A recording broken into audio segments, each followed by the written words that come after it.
네, 이번 시간은 이자 수익 인식, 상각 후원가 측정 금융자산과 기타 포괄 손익 인식 금융자산에서 이자 수익을 어떤 식으로 인식하는가를 보겠습니다. 우선 기본적으로 상각 후 원가 측정이나 기타 포괄 손익 인식 금융자산의 경우에는 유효이자율법을 이용한다는 것을 먼저 아시면 되겠고요. 그다음에 이제 이자 수익 인식 금액은 얼마이냐에 대해서 이야기를 해보겠습니다. 그래서 아래쪽 표를 보시면서 같이 이야기를 할 건데요. 이쪽 부분이 유효이자율이고요. 그리고 오른쪽에 액면 이자율, 그리고 같을 경우, 그리고 유효이자율이 큰 경우, 작은 경우가 있습니다. 이럴 때는 먼저 유효이자율과 액면 이자율이 같으면 우리가 액면 취득이라는 표현을 썼었고, 그 다음 액면 이자율이 유효이자율보다 작은 경우에는 할인 취득이라는 표현, 그리고 액면 이자율이 크면 할증 취득이라는 표현을 썼었습니다. 자, 그러면 이 각각의 취득 방법에 취득 형태에 따라서 매 이자 수익을 어떤 식으로 인식하는지를 보았더니 먼저 액면 취득의 경우에는 이자 수익과 액면 이자의 금액이 동일합니다. 하지만 이제 할인 취득의 경우에는 이자 수익이 좀 더 크고 할증 취득인 경우에는 이자 수익이 작죠. 그래서 이게 어떤 식으로 되는 건지 볼 건데 참고적으로 여러분들이 생각하셔야 될 부분은 이자 수익은 내가 실질적으로 현금으로 받는 것을 뜻하는 것은 아닙니다. 실질적으로 내가 이자를 받는 것은요, 액면 이자 금액만큼 받는 겁니다. 액면 이자 금액만큼 돈을 실질적인 현금을 받는 것이고, 그럼 왜 이자 수익이 크고 작고 같으냐 이런 문제가 발생하느냐인데, 요건 이제 분계 부분을 한번 보시면은 이해가 될 겁니다. 자, 먼저 유효이자율이 액면 이자율보다 클 경우에는 우리가 이제 할인 취득이라는 표현을 썼었죠. 할인 취득을 하는 가장 큰 이유는 이 사채에서 제공할 수 있는 액면 이자가 시장에 나갔을 때 받을 수 있는 이자보다 작다 보니까 팔 때 좀 싸게 판다는 거죠. 네, 싸게 판다는 게 되는 것이고, 그러다 보니까 이제 할인 취득을 할 수 있는 것이고, 이제 이자 수익을 인식할 때 분계를 보면 이 현금 부분이 바로 액면 이자 금액입니다. 이 금액이 바로 액면 이자 금액만큼 현금을 취득하는 것인데, 결국은 금액을 자, 이렇게 할인 취득의 경우에는 만기가 되면 액면 그 금액이 되잖아요. 근데 취득할 경우에는 좀 싸게 사니까 할인 취득이 되는 거고. 그럼 이 부분만큼을 매년 상각을 해야 됩니다. 유효이자율법에 대해서.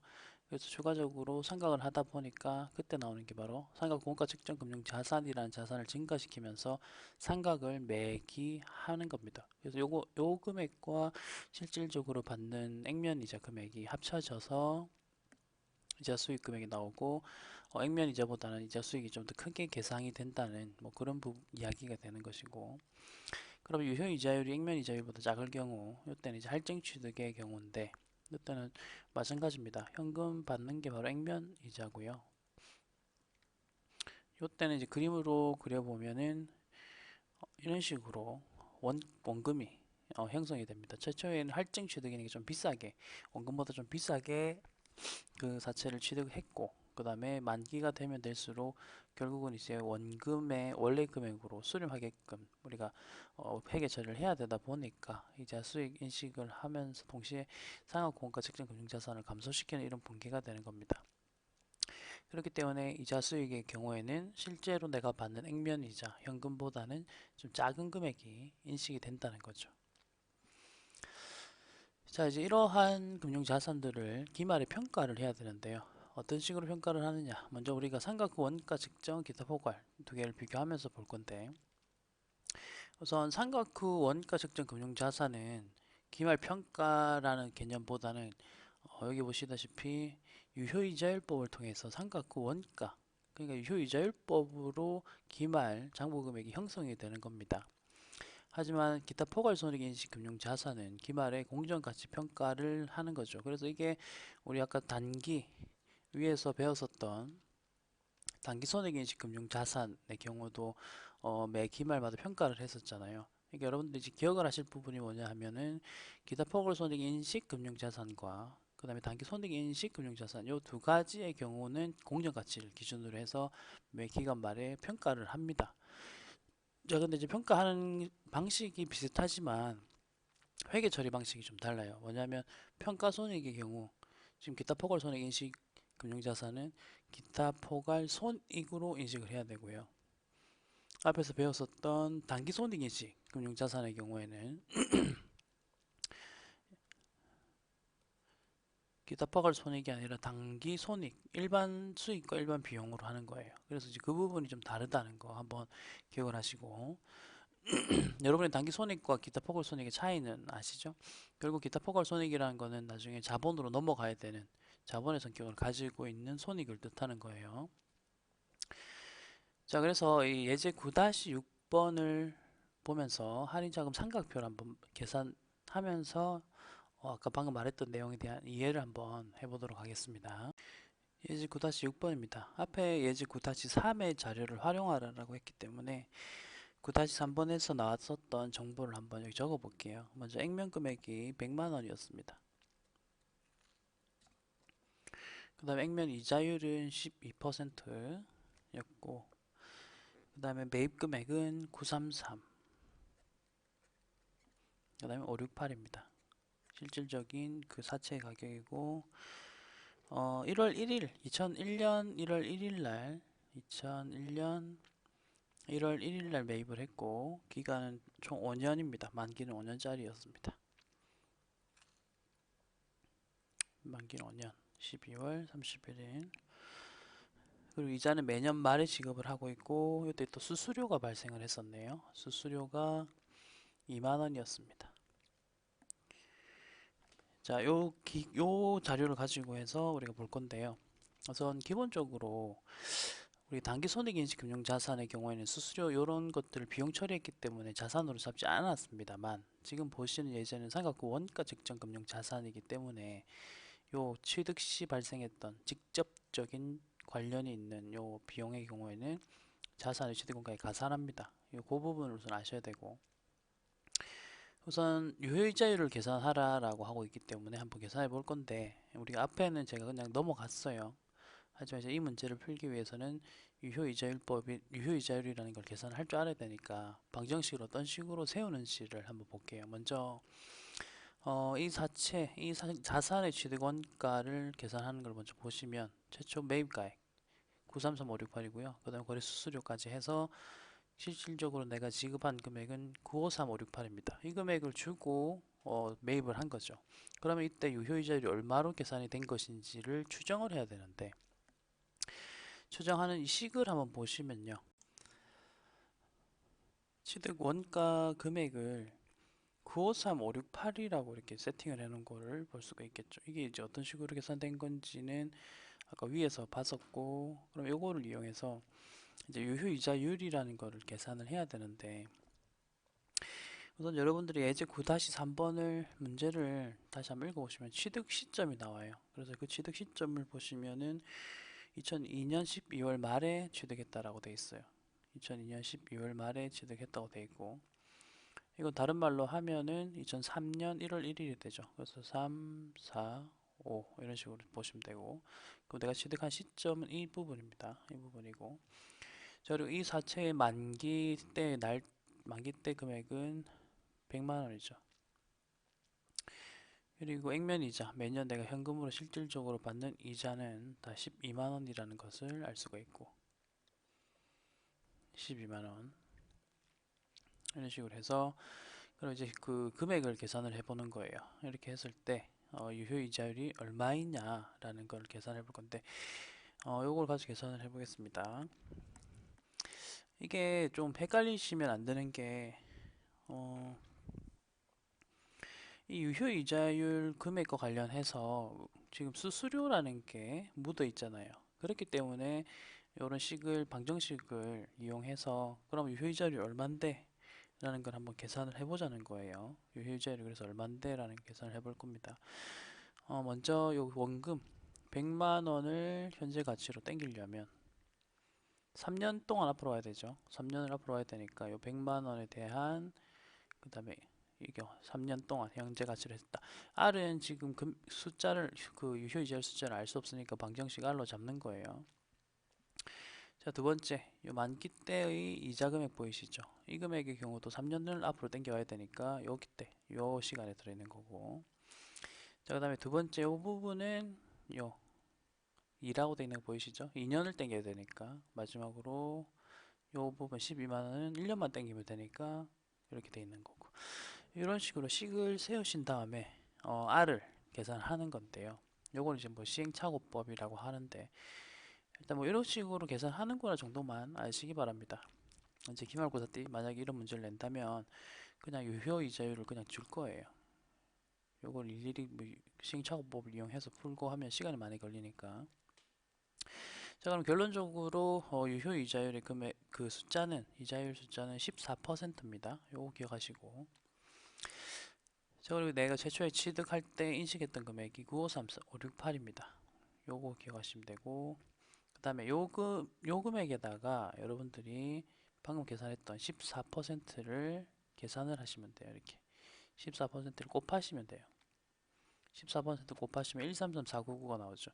자, 그럼 이제 비교해야 될 부분이 액면이자 12만원 금액과 이자 수익 금액입니다. 그럼 이 두 금액의 차이 금액이 바로 13499가 되는 거죠. 그래서 아까 전에 위에서 내용을 보았을 때 이걸 분리해서 뭐 한다라고 했었잖아요.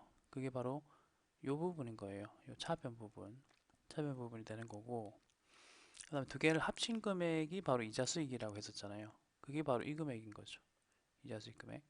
그래서 이 삼각표를 이용해서 이제 결국은 어쨌든 여러분들이 분계를 다 하셔야 되니까, 네, 이런 식으로 삼각표를 만드는구나 정도 아시면 되고, 자, 그 다음에 이 953에다가 이 삼각의 금액을 더하면 963이 되죠. 963.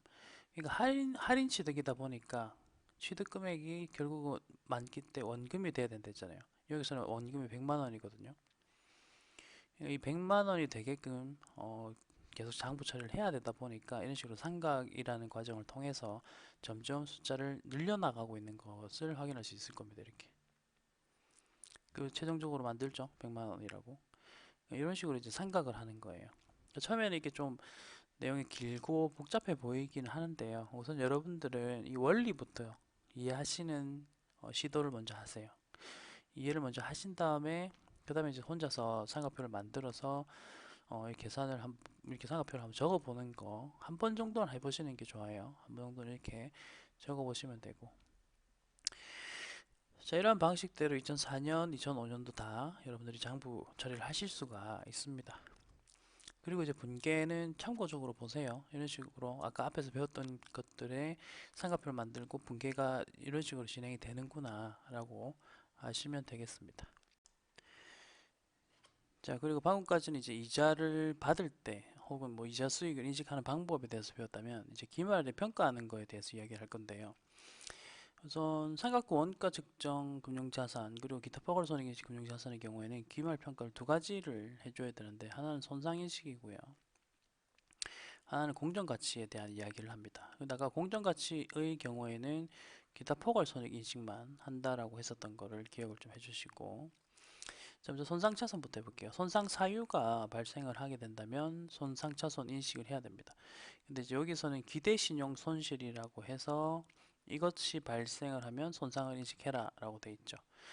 자, 그래서 이 기대 내 손실이 발생한다라는 말, 이제 회수 가능액을 계산을 해봤는데, 계산해 보니까 장부 금액보다 작다면은 손상 인식이 되는구나 라고 되었고요.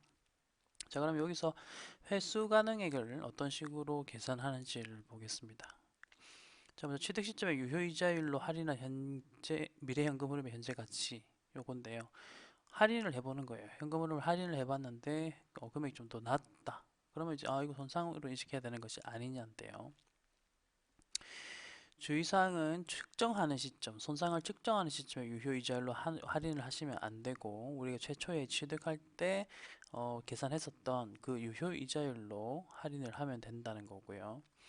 분계는 뭐 손상차손 인식하시고 손실 충당금 하시면 되고, 자, 근데 이제 손상으로 인식을 했는데 나중에 또 회복할 수도 있겠죠. 그때는 이제 환입이라는 거를 거칩니다. 환입할 때 분계가 이런 식으로 충당금으로 잡았던 게 없어지면서 손상차손 환입이 생기는 거고, 자, 그래서 이 내용을 한번 보면 상각 그 원가 측정 금융자산의 손상차손 환입액을 어떤 식으로 측정해야 되느냐입니다. 먼저 뭐 기말마다 이제 회수 가능액을 측정을 하겠죠. 측정을 하고, 그리고 그때 시점에 장부 금액을 한번 측정을 하고, 그다음 전기에 만약에 손상차손을 미인식했을 경우에는 단기말에 장부금액이 얼마가 됐는지를 측정을 해보는 거예요. 그래서 1번과 3번을 기준으로 가는 건데, 그래서 이제 환입이라는 건 회복이 됐다는 거거든요. 근데 이게 원래 손상을 인식 안 했을 때의 금액보다는 더 높아질 수는 없어요. 손상과 관련해서는. 그래서 여기 나오는 식이 미니멈이라고 되어 있죠. 그래서 미니멈 1이나 3번 중에서 작은 걸로 한다. 이 3번이라는 게 그거예요. 손상차손을 미인식했을 때 정상적으로 갔다면 장부금액 이 금액이 된다. 그래서 이 3번 금액이 된다는 거예요. 그래서 3번 금액 환입을 시킬 때도 3번 금액보다 더 높게는 못 올라간다는 거죠. 그리고 그 금액과 이제 장부금액을 가지고 비교를 한 다음에 환입액을 계산을 한다라고 되어 있습니다. 그래서 뭐 이 정도로 계산을 하는구나라고 하시면 되겠고요. 그 다음에 이제 기말평가 하는 거에 대해서 기타 포괄손익 인식금융자산의 경우에는 기말마다 이제 평가를 해야 되는데 방식은 비슷합니다만 어쨌든 여기서 보실 거는 요거 얘는 손상차손 인식을 동시에 고려해야 됩니다. 그러니까 평가 손실과 손상차손을 구분을 해야 되는 거예요. 평가 손실과 손상차손을 잘 구분을 할 줄 알아야 된다는 거고, 우선 평가 손실은 공정가치 하락, 공정가치 하락으로 인해서 평가 손실이 발생합니다. 순서상으로는 먼저 공정가치 하락으로 인한 평가 손실을 먼저 인식을 한다. 그리고 다음으로 이제 현금 회수 가능액을 한번 측정해서 계산을 한 다음에 손상차손을 측정하는 거죠. 이게 두 번째. 자, 그리고 위에 금융자산 평가 손실의 일부를 손상차손으로 대체를 한다. 이런 좀 복잡한 과정을 거치는 것이고요. 차이점, 아까 전에 삼각호 원가 측정 금융자산은 바로 손상만 인식을 했었죠. 왜냐하면은 공정가치를 기준으로 해서 평가를 하지 않으니까. 그러다 보니까 삼각호 원가 측정 금융자산처럼 손실 충당금 계정이 나오지 않습니다. 그냥 평가 손실 금액을 일부를 이제 손상차손으로 인식하는 뭐 그러한 방식으로 쓴다는 거죠. 분계를 한번 볼게요. 먼저 공정가치 하락에서 평가 손실 먼저 잡았죠. 그 다음에 손상이 발생하면 요 금액을 일부 보낸 다음에 손상으로 바꾸는 거예요. 바꾸시면 되고, 자, 그 다음에 이제 환입을 해야 되겠죠. 환입하는 부분에서도 요 평가손실, 요 금융자산 평가손실, 이 부분을 가져오는 이유는 환입이라는 것도 결국은 우리가 손상으로 인식한 금액만큼만 환입시킬 수 있잖아요. 예, 그래서 이제 평가손실 금액을 가지고 오고 환입으로 이렇게 잡는다는 거 한번 보시면 되겠고, 그리고 예제 문제는 여러분들이 한번 보시기 바라겠고요. 이제 처분까지 하고 이번 시간 마무리할 거예요. 자, 여기서 삼각형 원가 측정 자산의 경우에는 처분할 때 어떻게 하느냐. 우선 여러분들이 아셔야 될 게 처분할 때의 처분 이익이나 처분 손실의 경우는 기본적으로 요 처분 대가 내가 받은 돈, 장부 금액, 장부에 기록된 금액 두 개의 차이입니다. 자, 근데 여기서 이제 또 추가적으로 나온 내용이 처분 대가와 관련한 거죠. 처분 대가와 관련해서 우리가 처분할 때 처분 대가로 내가 받은 돈에서 처분할 때 또 쓴 돈이 있겠죠. 그 돈을 뺀 게 처분 대가라고 보시면 된다. 거기에서 이제 장부 금액을 빼라 라고 되어 있고요. 그 다음에 만기 상환할 경우에는 기본적으로 처분 손익이 발생하지 않고 중도 만기 전에 상환할 때 처분 손익이 발생한다는 거고, 그 다음에 이자 지급일 사이에 처분을 하면 추가적으로 이 부분이 하나 더 생기죠. 처분 대가에 미수이자로 잡은 금액을 빼고 거기에서 장부금액을 빼라 라는 식으로 잡힌다는 거. 자, 기타 포괄 손익 인식도 마찬가지예요. 이것도 기본적인 루틴은 처분 대가에서 장부금액이고, 처분 대가라 함은 내가 받은 돈에서 쓴 돈을 빼고 그 금액에서 장부금액을 빼라 라는 방식으로 계산을 한다는 겁니다.